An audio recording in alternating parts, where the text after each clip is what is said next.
Toda grande jornada tem um ponto de virada, um momento em que tudo muda. Hoje a gente vai mergulhar em um dos mais intensos, a passagem de bastão de Moisés para Josué, lá no primeiro capítulo do livro de Josué.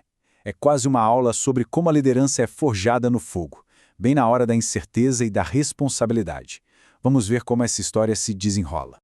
E olha, a narrativa já começa com um soco no estômago. Uma frase curta, direta, brutal. Moisés, meu servo, é morto. Sem rodeios. Isso já estabelece de cara o tamanho do vazio e o peso do luto que pairava sobre todo um povo. O líder que os guiou por 40 anos se foi, e o futuro, de repente, parece uma grande interrogação. A morte de Moisés não era só a perda de uma pessoa, era a perda de um símbolo. Ele era a lei, a voz, a única liderança que aquela geração inteira conheceu. Dá para imaginar a pergunta na cabeça de todo mundo? E agora? Quem é que vai assumir esse lugar? A nação está ali, na beira de conquistar seu destino, mas ao mesmo tempo paralisada pela perda. É exatamente nesse ponto, no auge da crise, que o foco da história muda. A atenção se volta toda para Josué, filho de Num, que era o braço direito de Moisés. Mas veja bem, ele não é escolhido por um conselho, nem toma o poder à força. Segundo o texto, a autoridade dele vem de uma ordem direta, de uma voz que vai definir toda a sua missão. E a instrução é claríssima. E para já, levanta-te, passa este Jordão. É um comando para ação imediata. O tempo de luto acabou, agora é hora de liderar. Pensa só no peso dessa ordem. Mover uma nação inteira, atravessar um rio e partir para conquistar uma terra.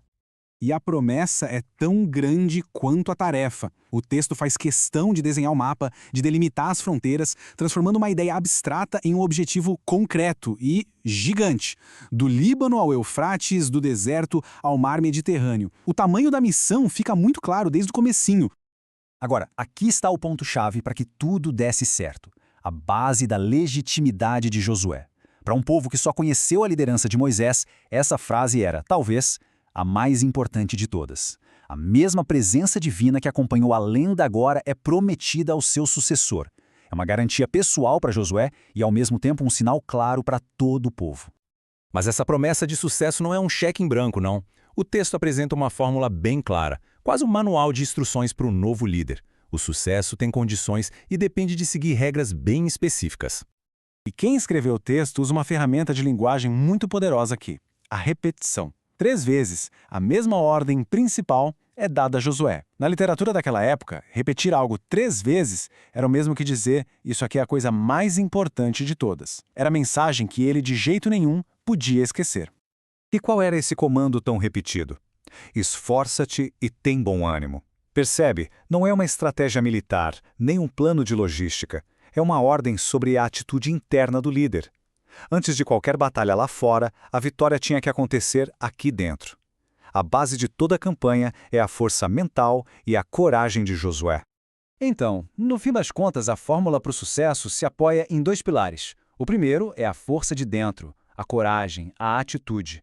O segundo é a obediência a algo externo, seguir um código de conduta já estabelecido, a lei.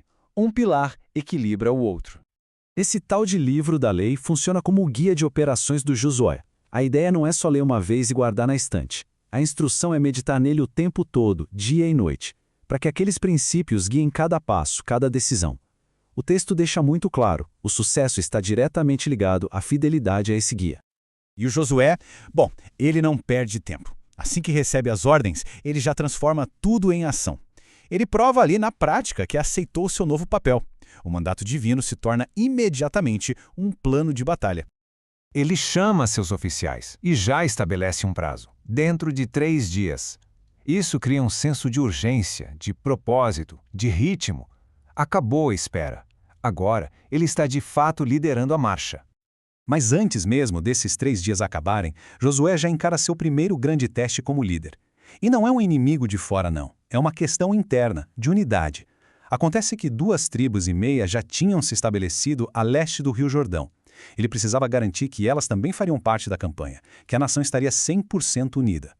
E a jogada de Josué aqui é brilhante, de uma astúcia política enorme.